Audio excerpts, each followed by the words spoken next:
to Rob's 40th birthday fundraiser show? Yes, God. Yes. Are we all enjoying it so far? Yes. Same. So I hope everyone has made their donation towards the Canadian Mental Health Association tonight at the door, because I was looking around earlier and I do see a lot of guilty looking young faces.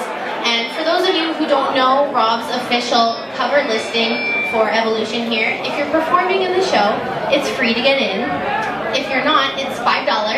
But if you're a cute little boy, that's going to cost you one steamy makeout session. So like pay up. So no, but for real, Rob's shows do a lot of good for charity. But I always thought to myself, isn't Rob the one that could use the donation? Like, did anyone have any like talent or kindness they could lend him?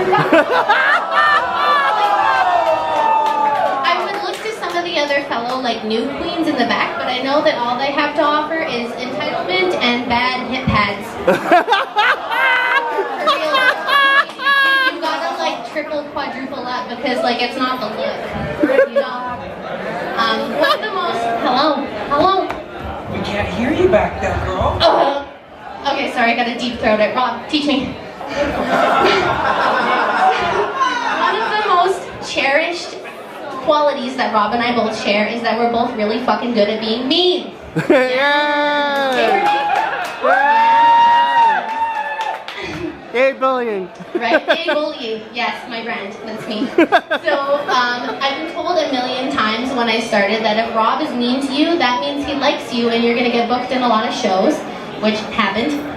But one of the things I really appreciate about Rob is that he's been throwing shade for about, give or take, like 157 years.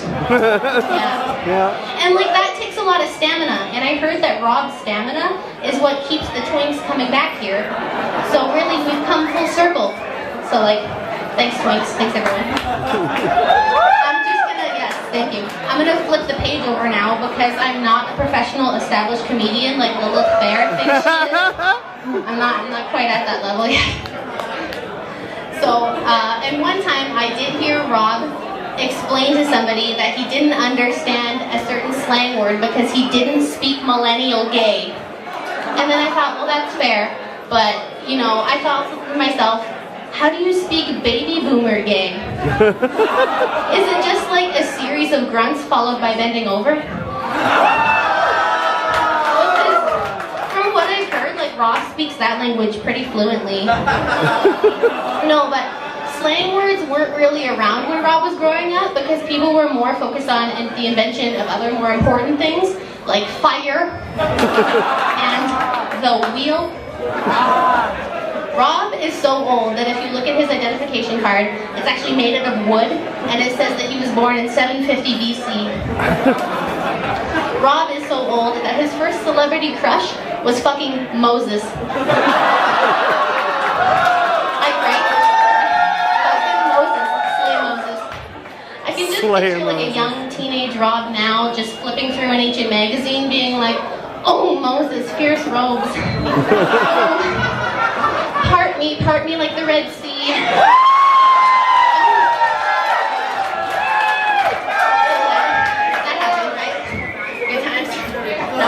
I'm gonna get fucking banned.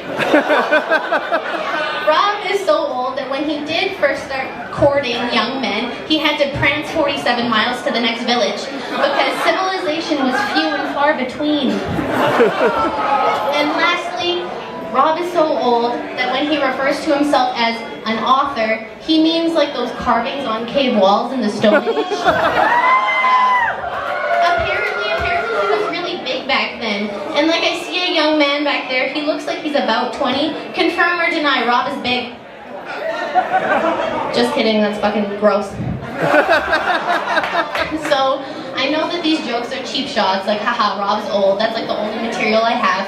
But I used a lot of old jokes because it's kind of a double whammy, because somewhere out here in the bar, Vanity Fair is fucking triggered. Every old person joke I've made, I'm sure she's just like, yes, me though, relatable, yes. I'm just kidding, like, unlike Rob, I actually really respect Vanity, so I'm not gonna touch that. But no, and I'm just kidding. Aside from being old and decrepit, Rob is always watching. He sees you when you're sleeping. He knows when you're awake. He knows when you ditch your show and you go home and make fun of him on Instagram with some old lady. And from that, he will ban you the fuck out of the bar, which I'm pretty sure could still probably happen to me. But thank you, everyone. Give it up for Rob for being a good sport about my acrylic comedy. He does so much for the bar and for us and for charity. And yeah, and if you haven't donated already, please do. I'm sure there's lots of prizes to still be won. And thank you for listening to my jokes. Yay!